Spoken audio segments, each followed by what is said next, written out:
So let's talk about effective techniques of getting better grades. And the most common technique of studying that college students use is what's called cramming, and where they just wait till the day before the final or 2 days before the final, and they just try to study for 4 finals all in the same day. And so the only reason that happens, by the way, it's not like they did some kind of study and they said, hey, cramming is the best way to study for an exam. It's obviously not. The reason why students do it is because they procrastinate. They don't manage their time properly. They don't study over the semester, and then they're freaking out because they have all their finals, and sometimes they'll have 2 or 3 finals that end up on the same day.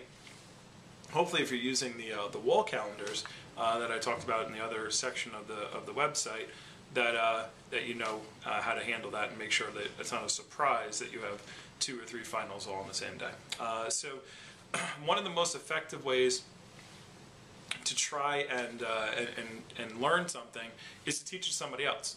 When I was in college, I remember taking calculus, okay, and I remember I took pre-calculus in high school, and I was pretty good, and I felt pretty good with the derivatives and the dx, dys, for those of you who are taking calculus, and I thought I knew how to do it. And I remember there was a cute girl who lived in Tinsley dorm, and she was like, I'm having really trouble, and she was in my class, and she's like, I'm having trouble, and how good are you at this? And I was like, I'm great at it, I understand it completely.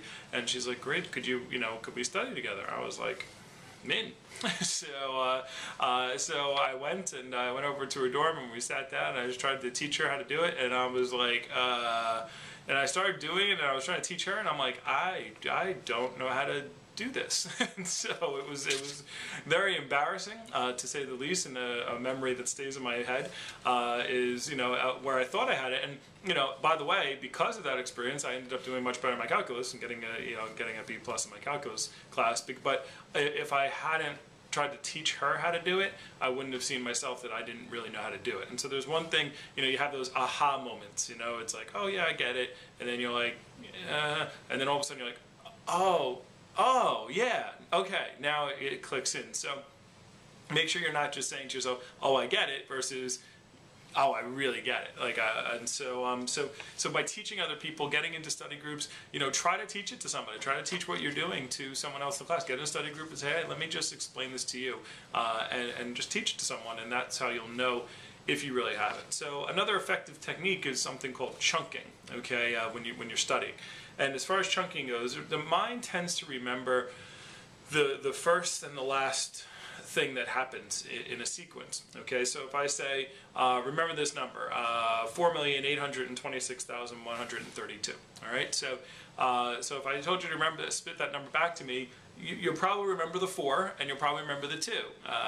The 826,130 part is the part that you tend to forget, and so the mind just technically remembers the beginning and the end. That's why really good movies. The key is to have a good beginning to grab people's attention, and a good end so they remember, hey, that was a good movie. Even if the middle of the movie is not as good, if they have a good beginning and a good end, that's what people remember as a good movie. So when you're studying, or if you're cramming, if you're like, okay, I've got the final tomorrow, I'm going to read 9 chapters today, and you're just cramming it all, or you're going to say, I'm going to sit down for 7 hours and just study and read, you're going to forget a lot of the stuff in the middle. This is why students who follow the actual syllabus and do the assignments and read a chapter, when it's supposed to be read, and they read a little bit here, a little bit there throughout the semester, can actually recall better a chapter that somebody who just studied that chapter the night before, because of the fact that they broke it up. It was broken up more. And so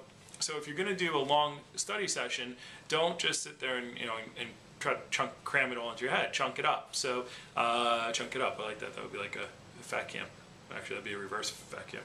Anyway, so chunking your information. So I would say if you're studying, I would say the most you do, and then again, everybody has their own management style, but I would say it would be good to take 20 minutes study, and then take a 5 to 10 minute break. All right, so if you're going to study for 5 hours, each hour would be an hour and a little bit more, an hour and 10, an hour and 20.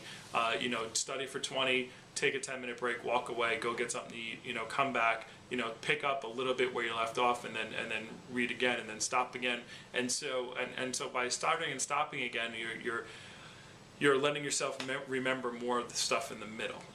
So a good way to do that that will help you remember stuff. So chunking, get it done, and also study throughout the entire semester. So if you're studying a little bit during every day of the semester, or each week you're studying and keeping up with your syllabus.